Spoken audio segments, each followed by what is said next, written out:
right, welcome back to the Mom Life podcast. Here we are. Today we're going to put Coach Tina on the hot seat today and find out everything there is to know about Tina, why she's here today, why she does this, who she was before she did this. So we're going to how she runs this show here now. Yeah. She runs the ship. So, like I said, I think everybody knows you as Coach Tina. I don't know that everybody knows there's a story before Coach Tina and what that story is. So I think we're going to start it off with finding out who Tina was before you were Coach Tina to everybody that knows you here at the gym. And, well, how long have you been? I started working out at Pulse in 2011. Okay. So when did you start working here? 2018.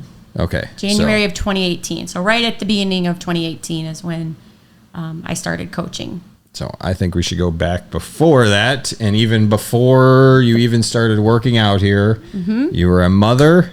Yes. A brand new mother. So kind of tell us not really a brand new mother, but yes. So back to the beginning. You had a newborn. Yes, I did have a newborn. So I will start with having kids. My first child was born in 2004, and then I had another child in 2007 and another child in 2010. So 3 young children. My husband and I have a blended family. He had a son that he brought along with him. I had a daughter.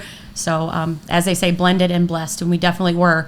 But we were definitely in the thick of raising kids, and back before I came to Pulse, being a mom was my main gig. It was my main job, and I loved it, of course.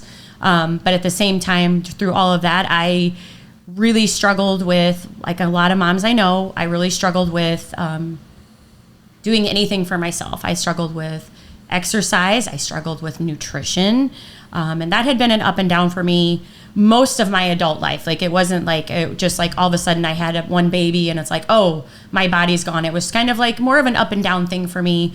As soon as I became a lady. So that part was something that I was used to. But then after my third child was born, I really struggled with getting back to any kind of fitness routine. Nutrition was totally not even something on my radar. I did not take care of myself. Self-care for me was not anything that was actually productive or would have led to a lifestyle that I can sit here and talk about today. I was in a, I don't want to say dark spot, but I really do. I'm going to say dark spot because I was in a dark spot of motherhood. Because on the outside, everything looked really great. Like, for the most part, like, wow, nice family. Look at, the kids are cute, blah, blah, blah. But at the same time, on the inside, internally, like, my headspace was not in the right place. My mindset was shit. I mean, there's really no other way to describe it. When you're 32 and you say, like, you look at your life knowing that, I don't know how long I'm going to live, but your mindset is like, I'm just a mom. Like, did you hear that word I just used? Just. I'm just a mom. And that right there, that sentence right there was so replayed in my head that I just that's kind of where I was. Like, take care of your family. That's what you're here just to do. You're here just to be a mom. Don't worry about taking care of yourself. There'll come a time for that. There'll be time for you later on to get your shit together, move on, and, get into a fitness routine or work on nutrition. And those weren't even words I used. It was more like, we got to find, like, the fastest way for you to lose weight. Like, what's the latest trend, right? The diets out there at that time when I was at that age, they're the same diets now, they just have different names. And clearly didn't work because, I had tried all of them. And so being in that spot at that age, I, like, right now sitting here saying that out loud, it's just mind blowing to me that I was even in that I even got to that part. That mindset in life that was just really, really, like I said, really a bad place.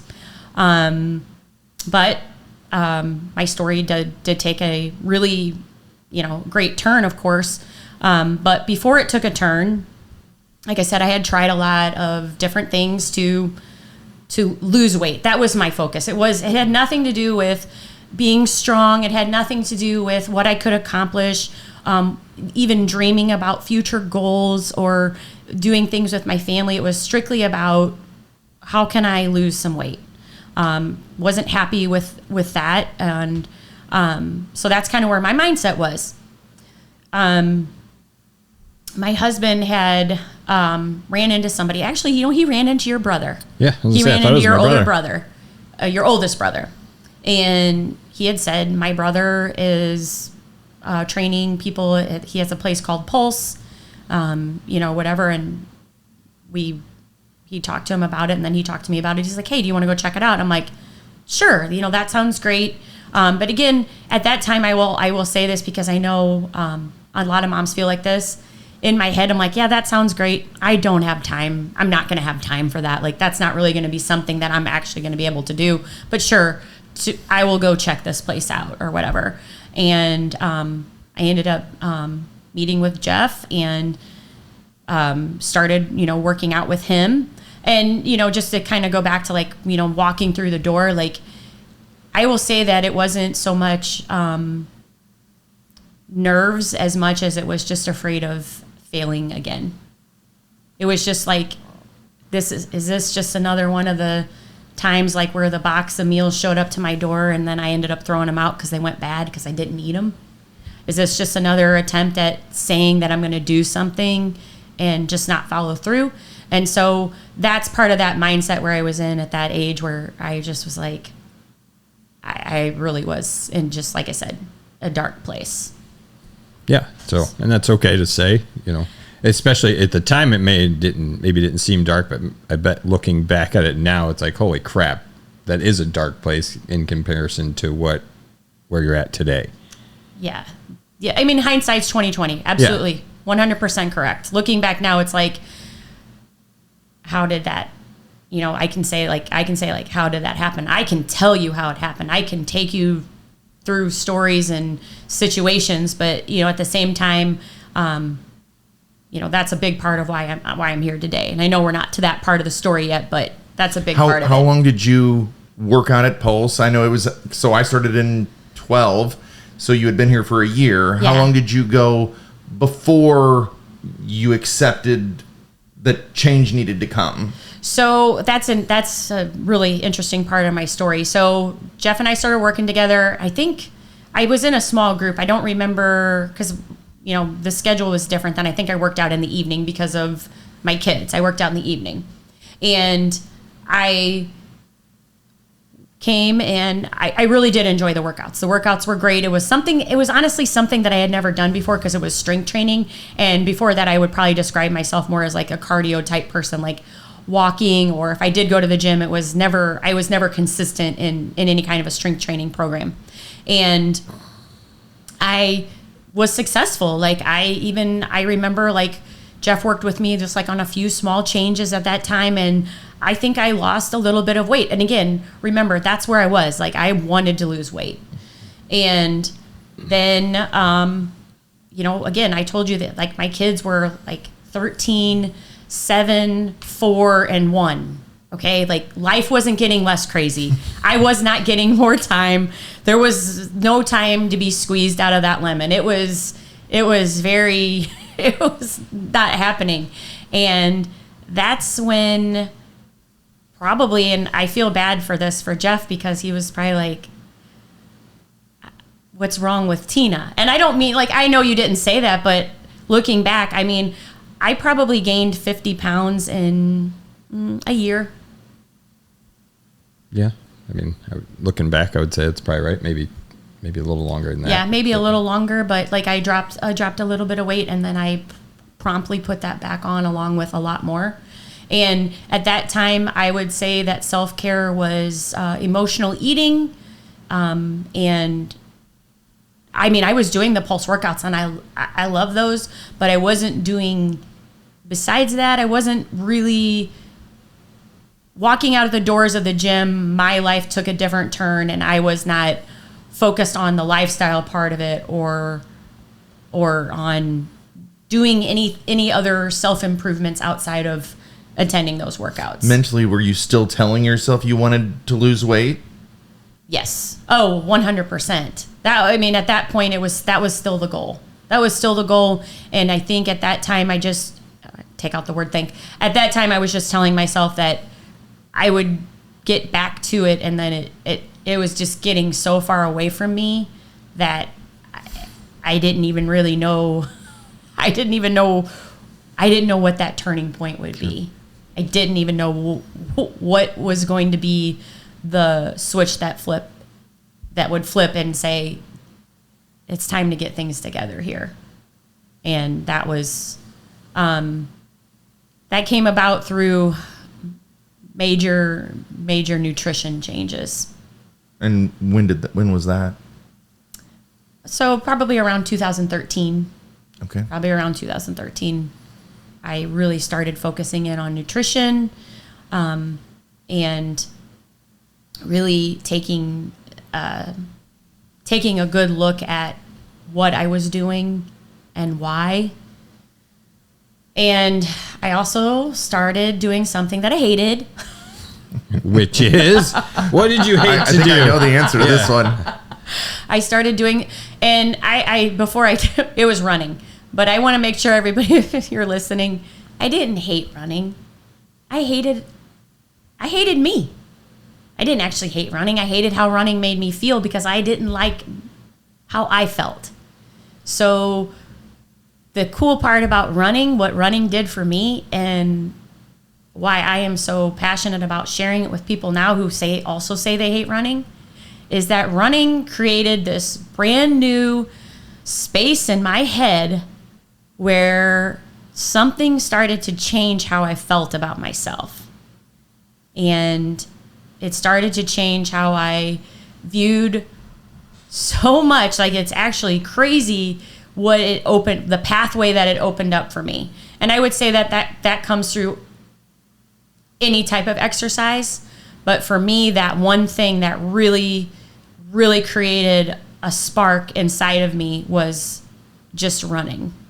And no, I did not start by running super long distances or really fast or anything like that. It was just the act of getting outside and moving my body and having that space to think just really created something that I always call it the indescribable feeling in it.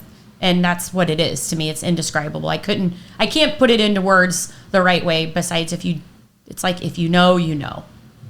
Yeah. Well, I mean, I love running. Obviously, we have a passion for it, but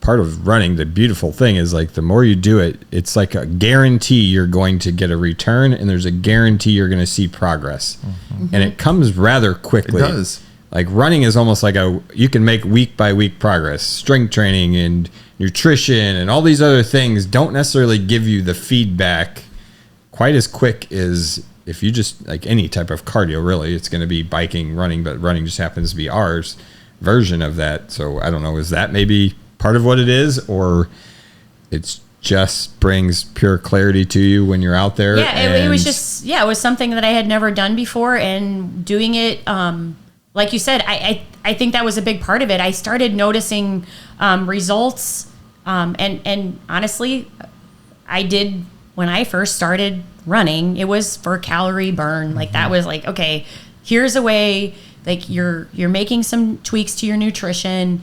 The gym was great. Like I felt like I did great in the gym, but I was missing, like I had all these pieces laid out, but I just didn't I wasn't putting them together. Yeah. And the running just kind of was like a domino effect for other things. And then when I was running, I felt better about my nutrition. And then, things started falling into place. And I will say they did not fall into place quickly. That weight that I had gained, it didn't just, I'm not the story that's going to say, oh, it was 3 months or 6 months. It was like 2 years. It was 2 years. And luckily, I was able to lose the extra weight that I had gained and then plus some. And I think the coolest part one thing that I'm the most proud of myself about sitting here today is that I've been able to maintain the weight loss. And that is just something because I've in the business we're in and seeing what we see, I do see people that, they'll lose a significant amount of weight and then it comes back. And again, that's through no faults of, that could just be like, you stop doing what you were doing. But I am proud of the way that I've been able to maintain that part of it. And doing that has taught me that I am capable of anything. And again, listening to the first part of my story, when you hear me say, like, I just thought that I was just a mom and like didn't know how to dream or anything, like that just takes it full circle for me, because at this point in time, I'm 14 years older and I feel better than I did when I was 32. And I expect to feel better when I'm 47 and 48. Like, I'm not waiting for the other shoe to drop. I am just ready for what's next. So I don't know if that makes sense or not, but does make sense. Yeah, I mean, absolutely. It makes life a whole lot more exciting when you're looking forward to what you're going to do and what you get to do versus when is this all going to end? Like, hopefully never. Well, I mean, that's kind of the hopefully it never. I mean, until it's completely over. Yeah, it's kind of what I was really wanting to say too, is like, I don't look at it as like, at one time viewing my health and fitness as like a place to get to, and then things change, and now I look at it as my lifestyle. And if I continue on the path that I'm on now, I can only expect things to feel better and get better. I mean, yes, I'm going to age. I mean, that's natural. That's just natural part of life. But as far as like how I want to feel at age, I'm 46 today, how I'm going to feel at age 56 or 66. I don't know exactly, but I do know that the path that I'm on right now is setting me up to feel really good there. Like that I can still do almost anything that I want. I won't say anything because I'm sure that could change, but that I'm not going to have to say no to things in the future because of the decisions I made today. Like, I'm setting it up for like that return on investment. You get to say yes. Yeah, I get to say yes. The decisions you made today. Yes. And at age, at that younger age, at age 32, that my mindset wouldn't have even have been able to comprehend going to that place. There wasn't even a dream about aging well. I don't even know it. I wouldn't even have thought about it. And I know a lot of young people don't. So that's your journey into up to like 2014, really. And then you decided you became a coach. Yeah. Yes. I became a coach. Yeah. Sent you a message, I think. You did. Did I send you a message or did I call you? No, I sent you a message. He sent me a message. Sent you a message because I remember I don't think I got a response for a little while. I was like, oh. So yes. I'll give you my perspective. Yes. Is I was actually sitting on my couch and we needed another coach. It was just Josh and I, and the first person to come to mind was like, man, Tina has made such incredible strides. Like, has done it, like overcome it all. She's done all these things. She came in, things actually got worse and then got better. She's figured out, and she just has this mentality of loving to help people. Like everything, like somebody like, shit, that was back when watches were like new thing and your Fitbits were a thing, and Tina's like teaching everybody how to use a Fitbit. And I was like, she just got this attitude where she loves to help people, and people just gravitate towards asking her questions on how to do something, and she's just happy to share and happy always to smiling and happy to help somebody with it. So I sent her a message of like, I think this would be a great fit for you to, if you ever thought about being a coach. And then I sat on my couch and got no response. Well, not everybody stays up as late as you. Yeah, maybe that's why, because she was already in bed. I don't even know if you had kids or anything then. No, yet. so it could have been at 2:00 in the morning. It wasn't that late, but yeah, it actually in Vegas. It actually was in the evening. It wasn't that late, but I remember getting that message, and I'll tell you the first thing that happened when I got that message is like, that's me. I was like, kind of like stunned, right? Like not stunned, like surprised. It was very surprising. It wasn't like, oh, I was totally expecting to get this message. Been waiting. Yeah, I've been waiting for this. And so, of course, the next day I went out for a run, and of course that was my, like, I knew that I had a run planned for the next day, and like, you know what, just, I was already like getting ready to go to bed. I'm like, just sleep on this. I said something to Bill, like, hey, you know, of course, and he was like, you know, super supportive, like, you know, if that's what you want to do, you need to make sure you think about it, all these things. So it's like, go out on my run and, you know, clear mind, clear space. And I just finished my run, and I got on my phone, like, I think you said, let's talk about it. I'm just like, let's talk. And it kind of, that was the beginning, and the story is ongoing as I'm sitting here today. So that was in January of 2018. And that was an exciting time, and also, you know, nervous, like anything new, learning anything new, doing something new can bring a lot of feelings. And so that's another, you know, another great story. Like, I love and coaching, I think, does the same thing. Like, you guys can agree, like, are you a better coach now than you were in 2018 or 2010 or whatever year you started? Like, I wish I could go back to oh my gosh, take what I know now and go back to working with you in 2012, and maybe we could have that dumbass upside the head. We could have figured this stuff out a lot faster. Process. We could have maybe sped up the process, but that's part of that's just part of the learning curve. Yeah, but again, I think the cool part about when we think about our learning curves, the time that I spent from 2011 to 2018 working on myself, making that any faster would have changed me, and I became that person in that time. So I don't want to take that, you know, like, sure, we can all go back, like you said, and wish I knew that, but I think that's the exciting part about life, like getting to learn new things and what you pick up along the way. Like, I always use the analogy, I've used it before, like, of a mountain. Like, I felt like the beginning of my journey, like, I'm standing up and I'm staring at this summit, and it's like, how can you ever get there? And you know, and then you start climbing, and then it gets closer and closer. And then, like, eventually, like, you learn that there's going to be many summits.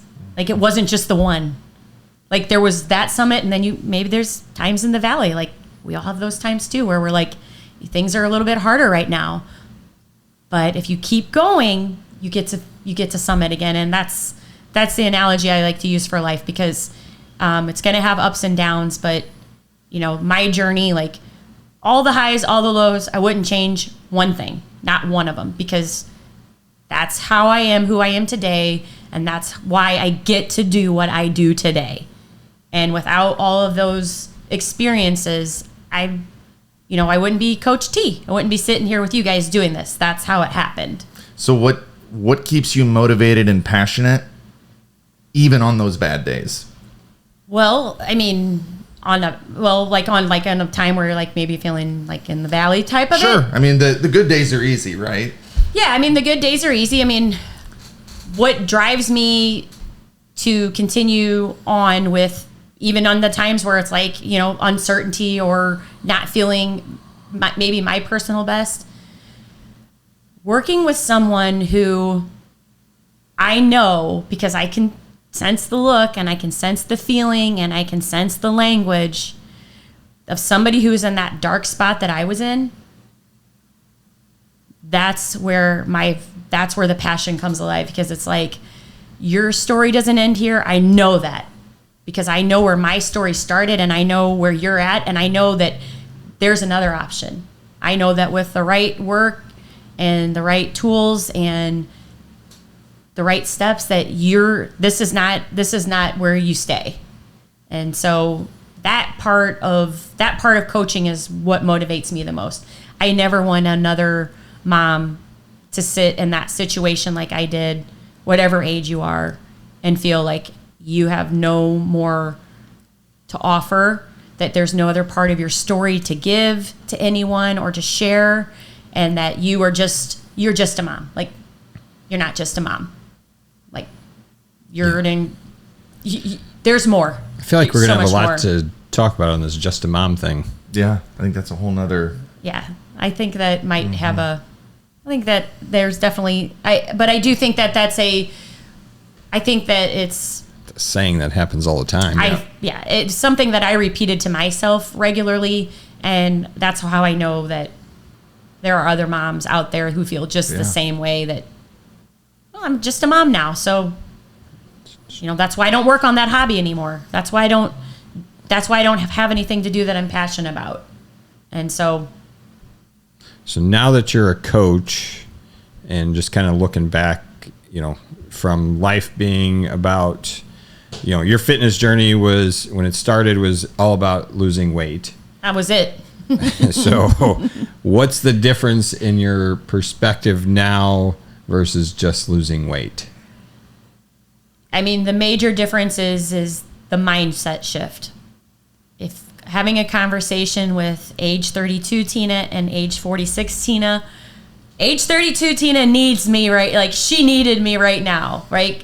That was just such a dark spot. So yeah, the external transformation is amazing, and those are great. We love those, but the internal transformation in my mindset is that's what keeps me going. And that's probably even a better answer to your question. Mm-hmm. Like, my internal mindset now is very much focused on what I can do. And it doesn't even have to be physical, but just like how I think about things, how I react to the things, how I set goals, just everything that I think about is forward thinking, and not allowing myself to stay stuck in one spot for too long. Like, sure, we all this is not every day is rainbows and sunshine and butterflies. This is real life. This is the days where I'm getting out of, you get out of bed and you're like, oh man, it's one of those days. I have that feeling. But it's like, remember, Tina, if you put one foot in front of another, it's gonna come. Like, you're gonna keep taking steps forward. And I don't mean like progress. I just mean like in the day, like the day is gonna get better. Whereas before, those types of situations could put me in a spiral for months, years, a long time. So now that you're coaching and working with all these other moms, when they walk in the door, do you kind of have like an overall goal for them, while they may not have any idea that it's coming, but you have your own, like, they come in saying, oh, weight loss is what I want. That's what I'm here for. And then are you on the other side of the table thinking, well, we might get that, and you probably will, but there's going to be this other thing that you're going to get that you have no idea is coming. What would that be? So, not specifically for every mom, or, for each client, it's different. But I think what I want them my goal for them is to open the mind to the possibility of like you said, there's going to be this other thing, but just to know that, how do I want to say this? Just to know that when they start focusing on the process and taking the correct steps, like, the changes that they're going to make, it's going to be such a surprise to them. They don't even know what's coming, because they were in that same spot as me. They're so focused on that. When it comes around and we're sitting down across from each other and we're celebrating wins, and they're telling me their wins, and I'm just looking at them and I'm smiling, and they're like, why are you smiling? Why are you? And I'm like, because I knew this was going to happen. I knew that this mindset shift was going to happen, but you were so focused on just the one thing. They didn't allow themselves any opportunity or space for other wins and other goals to come into play. It was just focused on that one thing. Just thinking that, okay, I just need to lose weight, and then I'm going to get healthier, and then I'm going to feel better.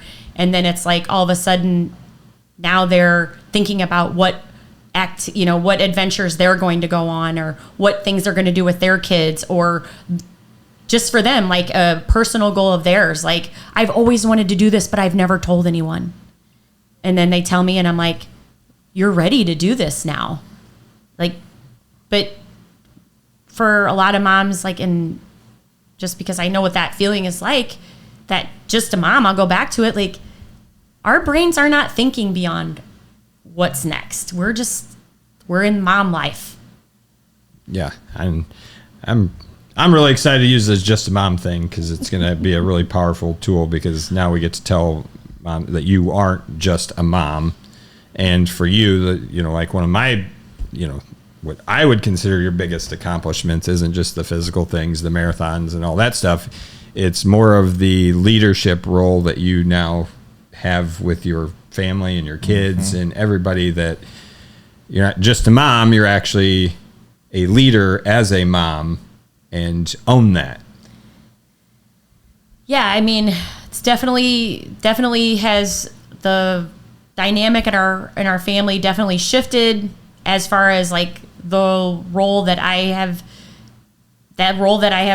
taken, and just how things have progressed, especially as my kids are getting older, and just me modeling this lifestyle that they've seen me do day in and day out for the past 14 years. My favorite podcaster, Ed Milet, he always says it's caught, not taught. Mm-hmm. So it's like we can tell our kids, don't do this, don't do that. But if I'm not modeling what I'm telling them to do, there's a good chance they're just going to model what they see. But at this point in time, it's awesome to see that my kids are modeling behaviors that they see me do. And that is probably one of the most exciting things that I get to witness. And even though I'm not just a mom, being a mom is the greatest job I'll ever have. So being able to be a role model for my kids is just a cherry on top of everything. And, my driving force for doing what I do and continuing to do what I do is always going to be, I want to be around as long as the good Lord allows me, and I want to be able to be with my kids, grandkids. I don't know how far beyond that will go for me, but just being able to always be like, I want to be like the fun grandma and do things that, like if they need someone to run a 5K with them at school, how cool would that be if I could be like, well, your grandma can do that with you? I mean, that sounds pretty cool to me. Like, I would love to do that. And that's a real possibility that could happen, especially with like the programs the schools have and stuff. So, I always just think about stuff like that, or climbing bleachers at a sporting event for grandson or granddaughter. Like, I don't want to have to be down by the fence because I can't climb the bleachers. I want to run up to the top of them.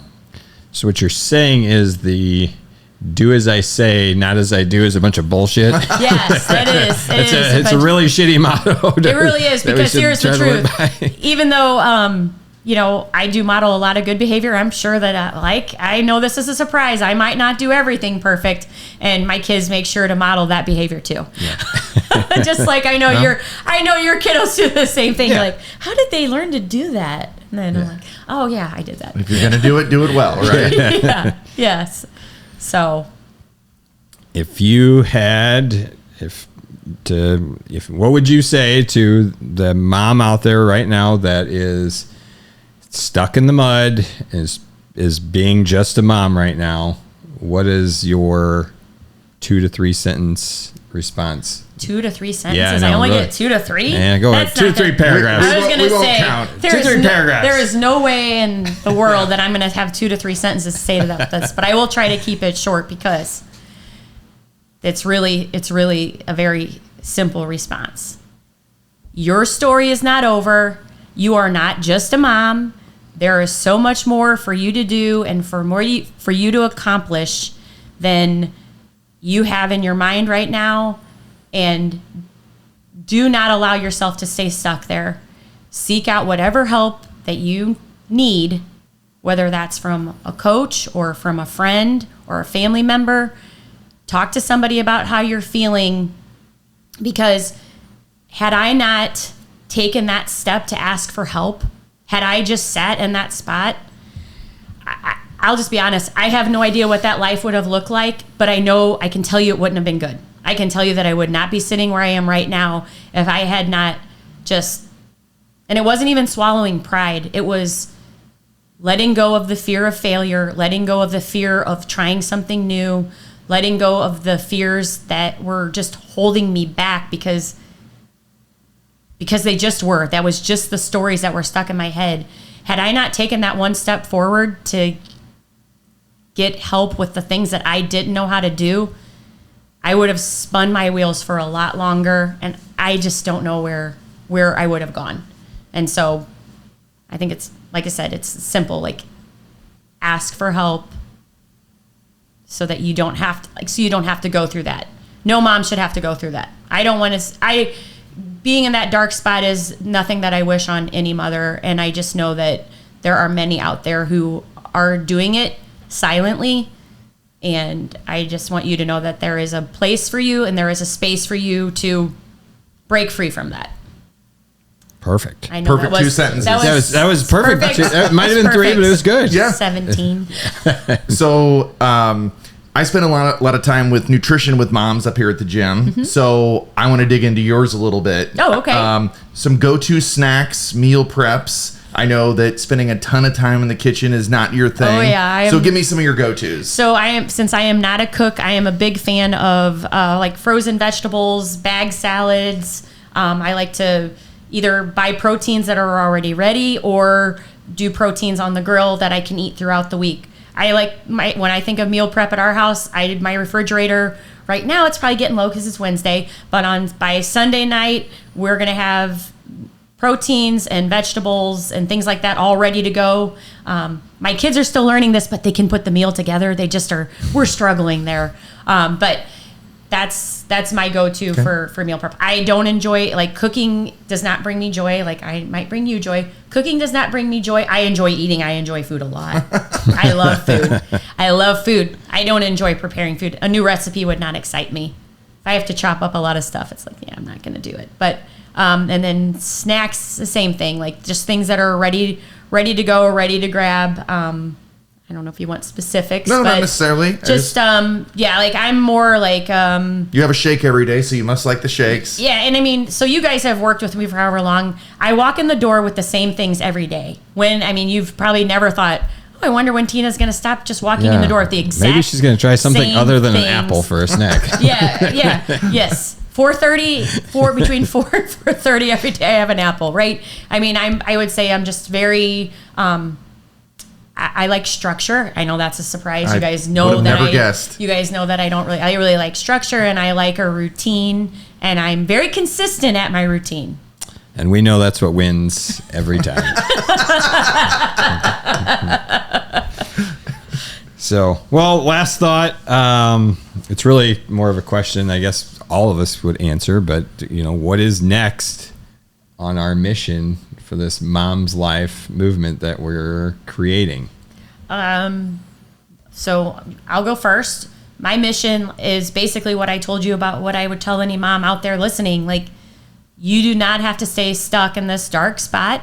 And our mission is to make sure that you know that there is a place for you here with us at Pulse where we can train and guide and assist you in making the transition into this new self, and a better self, one that's going to be one that you're going to be proud of and that your future self is going to thank you for. That's any mom out there. And I'm going to throw grandmas in here too, because I work with grandmas that obviously you have to be a mom first. And it's never too late, right? I mean, and it's never, thank you. It's never too late. So I'm not, whatever age you're at listening to this, it's not too late. Today is as good a day as any. And Josh, or should we say? Well, we're going to interview you next. Why don't you save yours? I'll just say Tina put a really good bow on top of that, and we'll just leave it at that right there. And maybe I'll think of something when it comes to my turn. Interview. I already did, but I'm going to add to it. Like, this whole thing, we never stop learning, and this you saying just a mom. Mm-hmm. Like, my mission would be for no mom to ever say that ever again. Mm-hmm. Like, you're way more than that. So any mom that is saying that, I want to change that for you and make sure those words never go through your head again or come out of your mouth again, because there's way more to life than while being a mom is amazing and being a dad is amazing. Yes. Being a whole lot more than that is even better. Yes. So that's where I'm at. Well said. All right. Thank you, Tina. Thanks, Tina. And Oh, thanks you're for being welcome. on board with us. You're welcome.